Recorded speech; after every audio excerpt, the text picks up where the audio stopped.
Maintenant, on va s'attarder à la barre d'outils. Donc, j'en ai parlé au premier tutoriel. La barre d'outils, c'est la partie à gauche, tout à fait à gauche de l'écran de Photoshop. Et puis, première des choses que je veux vous mentionner, c'est que le double chevron ici nous fait passer d'une configuration en 2 colonnes à une seule colonne, comme ça. Donc, c'est une question de préférence, on préfère l'avoir en 1 colonne ou 2. Deuxième chose, c'est que les outils qui sont disponibles dans la barre d'outils sont divisés en 4 grands groupes. Donc, le premier groupe, ici, rassemble les 6 icônes. C'est le groupe de sélection. Le deuxième groupe, c'est le groupe de outils de maquillage.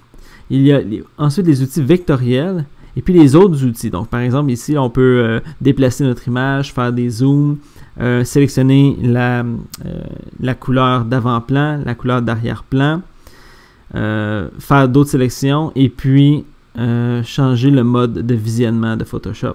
Aussi, chaque icône, ou presque, a en bas à droite un petit triangle. Ça signifie qu'en faisant un clic droit sur notre icône, on fait apparaître un menu contextuel dans lequel on nous montre d'autres outils. Par exemple, ici, j'ai cliqué sur le lasso polygonal avec mon clic droit.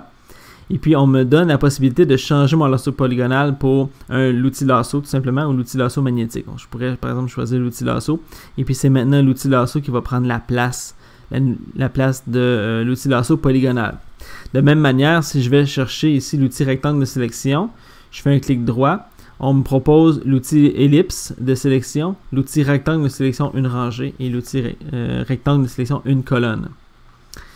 Pour passer d'un outil à l'autre, par exemple pour aller sélectionner le pinceau, je peux utiliser la touche raccourci B, comme c'est écrit juste ici.